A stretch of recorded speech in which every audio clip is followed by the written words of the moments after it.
What does your faith mean to you personally?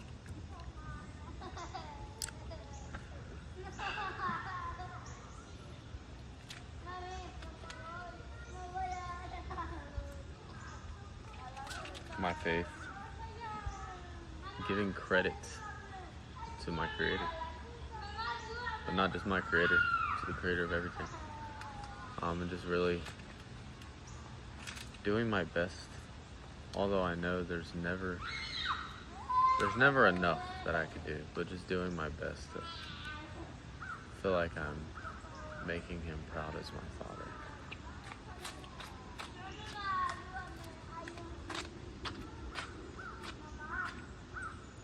What doubts or struggles do you wrestle with about your faith?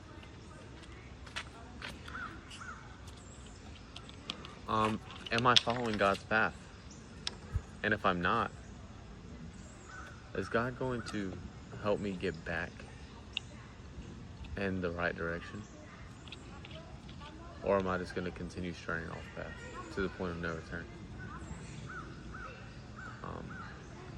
And I should have more faith that God will not let that happen to me. I should have more faith in myself, that as long as I have strong faith in God, that will not happen to me. I like it. How do you show your faith in action each day? I truly do glorify God in all great things that happen. And I pray to God when I'm going through hard times. Like that's day to day. Like if something good happens, all glory go to God, not me. This wouldn't happen without God. I wouldn't be here without God. Speaking of God, where has God answered a prayer in your life? Where have you seen that? YouTube. It's just been like that too. And it's like, it was in a time of, I was not expecting it. But yeah. But I feel like He's calling me to more. So through favor. Through favor, that's a good, yeah, through favor for sure. Do you Heinz ketchup? No, not Heinz ketchup. Do you find it hard to exercise faith on a day-by-day basis?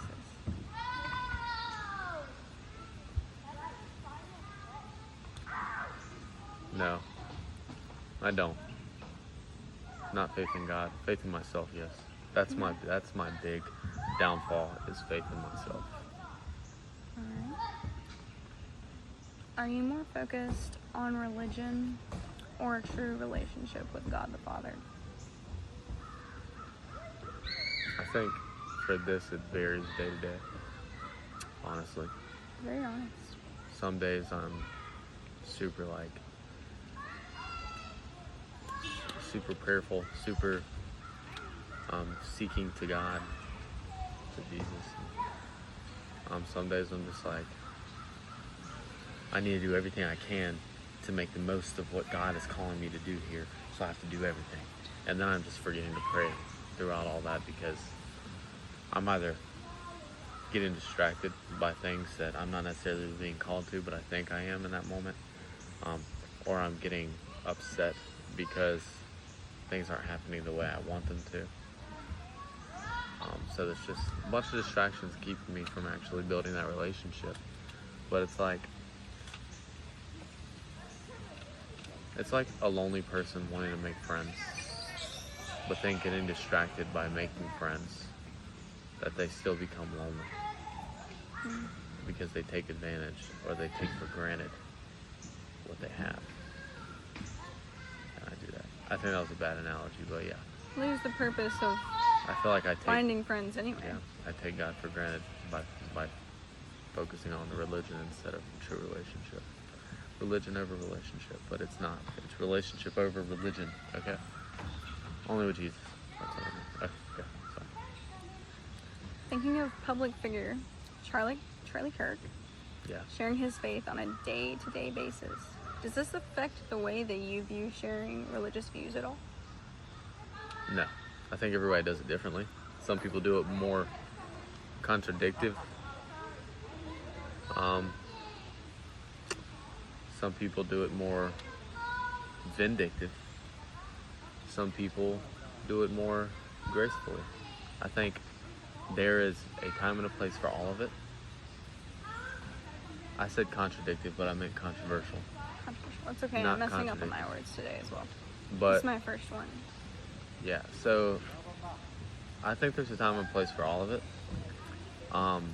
But I think you definitely need to read your audience. And in Charlie Kirk's case, he definitely was reading his audience because he built his audience off of the way he was doing it. And I think he touched a lot of people's hearts.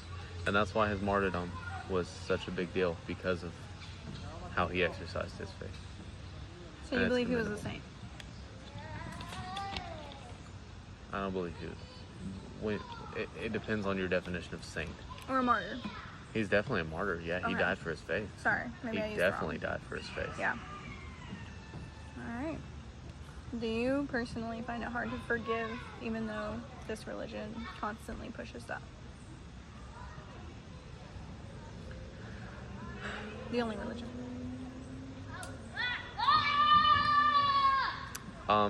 Not all the time.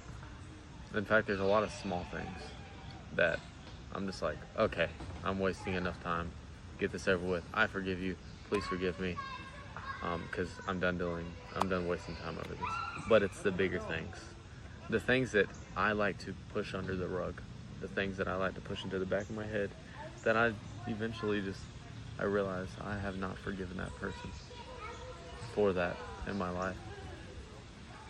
But I'm generally a pretty positive person, but it's those just under the rug things that I'm slowly pulling out, that I'm slowly eradicating Keeping myself. them for a rainy day, right? No, that's, maybe that's what my flesh is wanting. Maybe that's what my, conscience is wanting, but yeah. For sure. Honesty is important. Okay. In what ways do you feel that God has sent you or your family to community, workplace, or the nation?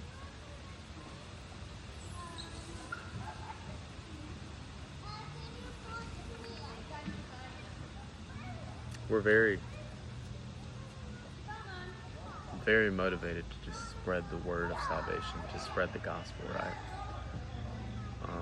But with that being said, To disciple those around us, yeah. in our early 20s, we were way more mature than everybody. Just because we had taken those steps in our life. We had a Yes. child at the age of 20, we got married at the age of 20. And we were just Old souls, basically, old souls. But now that we're getting in our later 20s and people are actually catching up to us on Yeah. life stuff, Yeah. I just feel like we've plateaued. We've become stagnant in our Which is phase fine. of maturity. Yeah. I don't think it's fine. Okay. I think you should always No, be sorry, yeah. maturing in some way, whether Yeah, it's small or spiritually, whether it's incrementally or mentally. whether it's big steps like having a child, like getting married, like starting Yeah, a for business, sure. like So whatever. now we just need to redo it all, right? So that's my point. I think we're gonna have to find something to help us take that next step in maturity. Yeah. For sure.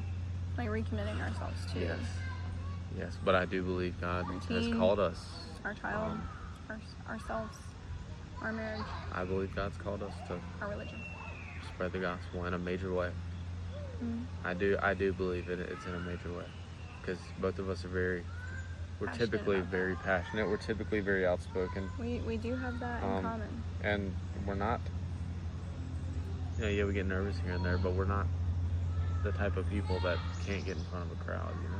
Yeah. we're not Even that when we kind. were dating, we were up on the stage doing some kind of nonsense. That's what I'm saying. So it's like, then Yeah, for obviously sure. we're not afraid to get in front of a camera. So I know. I hope you guys can hear us. yeah. Okay. If not, future Marissa, raise the volume. I'll try. Okay. What specific... That's not us, right? Okay. Moving on. You know what? I think I wasn't meant to ask you that yet, so I'm going to move on to the next one. Okay. And Kyle was like, no. How do you fear being controlled by comfort or cultural norms I fear it's way and too. resist God's sending? I fear it's way too easy, because that's what the enemy wants. Making it wants it to harder be and harder easy. on a day-to-day basis. He doesn't want it to be easy to follow God or to be uncomfortable. And that's something that I seek often. And I like to keep that as my motivation towards things. But I keep it as my motivation towards big things. Like, say, hey, I'm planning on doing this, or I'm planning on doing this. I don't keep it in my day-to-day life, as I should. Like, hey, I want to be uncomfortable today. So what I'm going to do is I'm going to go out into a park and I'm going to evangelize. I'm going to talk to 3 people today. I'm going to have the intention to do this. And it's like, I don't have that motivation in small and day-to-day things. I do it in like occasional, which I need to change. Spurts. Exactly. So it's like Spurts of and typically it's fluctuation. for my own fleshly desires, and it's not for the desires of bettering, of seeking God's kingdom or spreading the Like knowledge. even when you're down in the dumps, you should be doing it. Like your faith shouldn't change just because you're down in the dumps, sort of thing. Yeah, I believe true. I mean, it's like going back to the maturity thing. You're like discomfort. Matures you. Yeah, you maturity have to is a be fruit put- of discomfort. It is, because you have to be put in an uncomfortable situation To know how to handle it. Yeah, to gain wisdom in that. And potentially with our lifestyle right now, we can be learning, hey, we can live out of a van. We can live with nothing, basically. We can live out of a suitcase. We can do, like, you know what I mean? So it's like, Even if the main goal wasn't to live without, as Paul said, I can live with little and I can live, that is Paul, right? And I can live with much. he's learned how to be content with a lot and content with a little. And so I think mainly, even if the goal is not to live like that, the goal is to not be so complaintive in that situation. Because there are people that have it worse. Like, that's crazy to say, but there are. There's always going to be. So, You're probably not watching this video if you have it the worst out of everybody. Just being honest. but you could. But if you feel like you do, I hope you're getting something encouraging out of this. Okay, continue. I'm sorry. No, you're good. Okay. Now I'll go back to the other question. What specific tasks, doors, or burdens has God given you that you know for a fact? Like, this is a God-given task. This is a God-given burden on my heart. I truly feel like we're meant to plant a church. That's a burden on your heart. Like, you just, That's a task. A burden? it's a task. A burden is people that haven't truly accepted, like, hey, you're saved whether you like it or not. Like, if you've accepted it, you're saved. Like, you don't have to see these people that are out here, like, acting like they have to wear a suit to church or else you're going to hell. You don't have to be those type of people. Like, you're saved. yeah. Like, having the what's the word I'm looking for? Audacity? No. Equality of everybody behind it all. You know what I mean? Like, whether you're rich, whether you're poor, whether you're I think young, my whether burden- you're old. I think my burden is opposite. And not to interrupt you, but I'm only speaking because we are, you're my family, so we're speaking on my family. Yeah. I think that my burden is more so about discipling people and teaching them the word and what the word says for people that have been saved but have never actually gotten into the word of God. Last question. What keeps believers from going where God is calling them? Comfort. You think it truly is comfort? Yeah, but it's You like think it's like a money, broad spectrum. circumstances? It's a broad spectrum of comfort. Whether it's comfort at your job, comfort at your house, comfort in your tax bracket, comfort in your location, Yeah. For comfort sure. in your immaturity, Yeah. comfort in your House. I mean, it says you comfort stretch in out your on style, couch. comfort in everything. Like, it's just comfort. Like, people out. like afraid to. Nothing good. Yeah, it's just comfort in. Comfort, yeah. I agree. But it's even something I agree with that. I can speak of personally.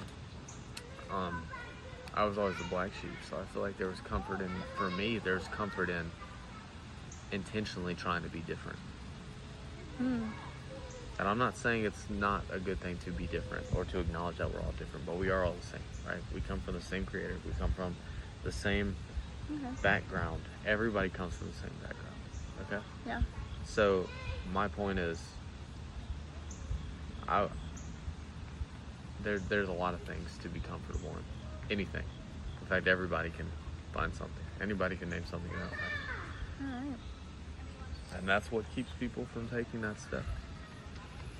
We actually talked about that in Sunday school. Comfort. Well, we talked about what we would be afraid to leave. Yeah. Comfort is the death of all callings, right? Lastly, why do you still believe? After all the time and all these struggles that we've discussed today. How could I not? How could I not? This all didn't just, I mean, if we're thinking, this all didn't just come out of nothing. Right? And if Did you by want the to, voice of God. and if you like, The hand of if God. you want to try to say like scientifically everything was created, or science beliefs, even science is rooted in a creator. Scientifically, If you don't, they've proved that God exists if you don't many times. if you don't have God as the beginning of your equation, then you're just making a guess at that point. Yeah. You're And just- we're not living off of educated guesses, okay? Unless you're still aligning it with God. Because but also- God is a mysterious God. But it's not just because he's my creator. Like, he deserves so much because of what he's done for me, the relationship that he has. But here's the thing. That relationship is available for everybody, but you're not going to get what he wants us to get out of it unless we go to him for it. And that's not in spite of anything, but it's the free will. It's the free will, No, for sure. the free I like will that that. he's allowing us to make decisions on our own. Wait, do I get a free cookie You can have a cookie. for being interviewed? Yeah, here you go.